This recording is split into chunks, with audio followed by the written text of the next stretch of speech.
So, welcome back to the Galena Miner.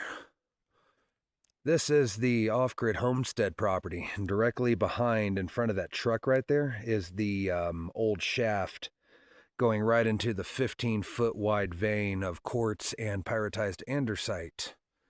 And then they dug an additional adit over here. Sorry, I forget my terminology sometimes. Well, whoever first developed this property, see the driveways and all that, used the mining ore as the pavement. Everything that was left over that's piled up on that hill right there.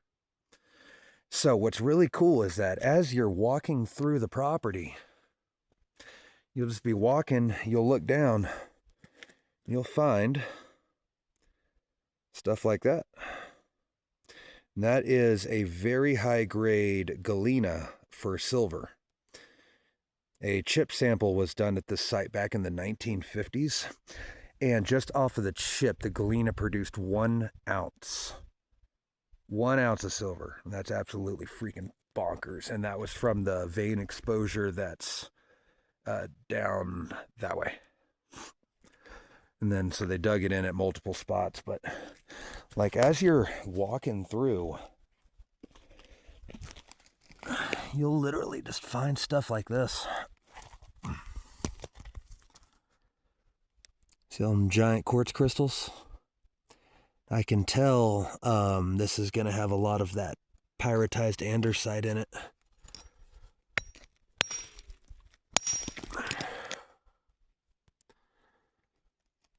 A lot of bull quartz, little bit of pyrite showing right there.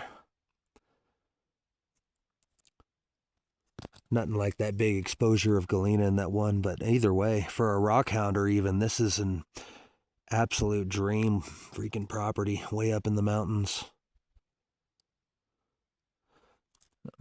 Big old piece of pyrite right there. That is not gold, it's pyrite. This was a very sulfur and sulfide rich vein that was just producing a lot of silver inside the galena. So it shut down in the 1920s. Was designated as an off-grid property, and then we purchased it in 2021 or 2022. It was right after COVID, and then over the last couple years have developed it into a full off-grid homestead. We are solar, we are propane, we are septic, and let me see if I can get down to it real quick. We do rain catchment, which is legal here. And then way down there is it's a cave that's got a spring coming out of it. And then you can throw a shallow well pump down there on a line and you can pump water up into the giant water tanks. And that water's cleaner than what you get in the water bottles. This is the coolest place to live in the world, I tell you what, and happy to be back.